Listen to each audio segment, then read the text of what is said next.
உலகில் அமைதி செழிக்க வேண்டும், உலக நாடுகள் சமாதானமாக வாழ வேண்டும் என்பதற்காக தன் வாழ்நாளை அர்ப்பணித்துக் கொண்ட ஓர் உயர்ந்த மனிதரை நாம் சந்திக்கவிருக்கிறோம்.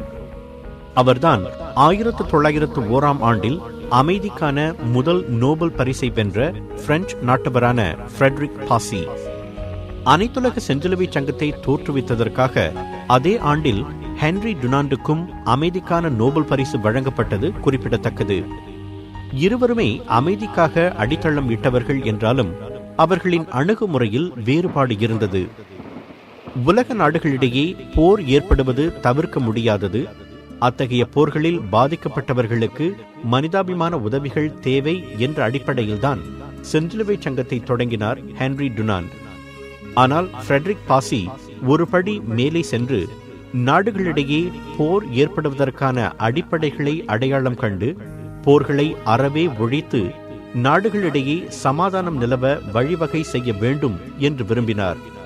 அதனால் பெரும் முயற்சி மேற்கொண்டு போரை விரும்பாத நாடுகளை ஒன்றாக அணி சேர்த்து நடுநிலை சமாதான நாடுகள் எனும் அனைத்துலக அமைப்பை உருவாக்கினார்.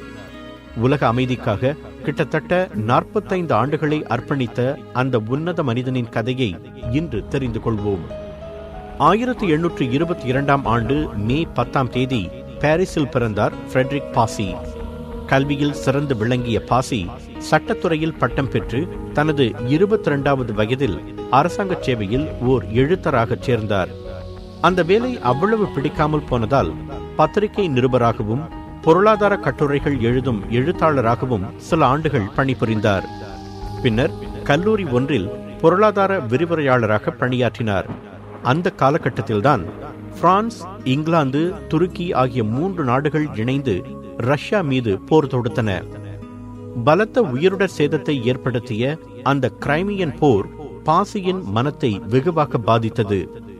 இன்னொரு உண்மையும் அவருக்கு வேதனையை உண்டாக்கியது. ஒருமுறை பிரான்சில் பயங்கரமான வெள்ளம் ஏற்பட்டு பலத்த உயிருடர் சேதமும் பொருள் இழப்பும் ஏற்பட்டது. அந்த வெள்ளம் விளைவித்த சேதத்தை உணர்ந்த மக்கள் அதுபோன்ற இன்னொரு வெள்ளம் ஏற்படுவதற்கு முன் அதிலிருந்து தப்ப பல முன்னெச்சரிக்கை நடவடிக்கைகளை நிறைவேற்றினர். ஆனால் அதே பிரெஞ்சு மக்களும் பாதிக்கப்பட்ட மற்ற நாட்டு மக்களும் கிரைமியன் போரினால் ஏற்பட்ட உயிருடல் மற்றும் பொருள் சேதங்களை பற்றி ஒரு பொருட்டாகவே மதிக்கவில்லை. போர் என்பது தவிர்க்க முடியாத ஒன்று என அரசும் மக்களும் கருதியதே அந்த அலட்சிய போக்குக்கு காரணம் என்று நம்பினார் பாசி. இயற்கை பேரிடர்களிலிருந்து தங்களை பாதுகாத்துக் கொள்ள மனுக்குலம் எடுக்கும் முயற்சிகளை செயற்கை போர்களுக்கு எதிராகவும் எடுக்க வேண்டும் என்று விரும்பினார் அவர். அதனால் அனைத்துலக சமாதான இயக்கம் ஒன்றை தொடங்க வேண்டும் என்ற வேட்கை அவருக்குள் எழுந்தது. அப்போது அவருக்கு வயது 33. அனைத்துலக சமாதானம் குறித்து அவர் பல பத்திரிகைகளில் பல கட்டுரைகள் எழுதினார். பொதுக்கூட்டங்களில் உணர்ச்சி பூர்வமாக பேசினார். தனி அமைப்புகளுடன் மட்டுமின்றி மற்ற நாட்டு அமைச்சுக்களுடனும் தொடர்பு கொண்டு சமாதானத்திற்காக கூக்குரல் கொடுத்தார். 1867ஆம் ஆண்டு சமாதான சங்கம் ஒன்றை தொடங்குவது குறித்து அவர் பாரிஸ் பத்திரிகை ஒன்றில் கட்டுரை வெளியிட்டார். பொதுமக்களிடையே அதற்கு பலத்த ஆதரவு கிடைக்கவே கடிதம் பிரசுரமான 60 நாட்களில் பிரெஞ்சு சமாதான இயக்கம் என்ற அமைப்பை தோற்றுவித்தார் பாசி. அதன் செயலாளராக அவர் தேர்ந்தெடுக்கப்பட்டார். 1870ஆம் ஆண்டு பிரான்சுக்கும் ஜெர்மனிக்கும் இடையே போர் மூண்டது. அந்த போரை தவிர்க்க தனது சமாதான இயக்கம் மூலம் எவ்வளவோ முயன்றார் பாசி. பத்திரிகைகளில் எழுதியதோடு மட்டுமின்றி 2 நாட்டு அரச தந்திரிகளை பல முறை சந்தித்து பேச்சு நடத்தினார். ஒன்றும் பலனளிக்காமல் போர் மூண்டது. அதில் கேவலம் என்ன தெரியுமா? போர் கூடாது என்று நல்லெண்ணத்துடன் போராடிய பாசியையும் அவரது இயக்க உறுப்பினர்களையும் கண்டால் சுட்டு தள்ளுமாறு 2 நாட்டு வீரர்களுக்கும் உத்தரவிடப்பட்டிருந்தது. அதனால் போரின் போது பாசி தலைவரவாக இருக்க நேரிட்டது. போர் முடிந்ததும் அவர் மீண்டும் தைரியமாக சமாதான பணிகளில் இறங்கினார். அந்த சமயத்தில் பிரெஞ்சு நாடாளுமன்ற உறுப்பினராக அவர் தேர்ந்தெடுக்கப்பட்டார். தனது சமாதான பணியை விரிவாக்க அது நல்ல அடித்தளமாக அமைந்தது.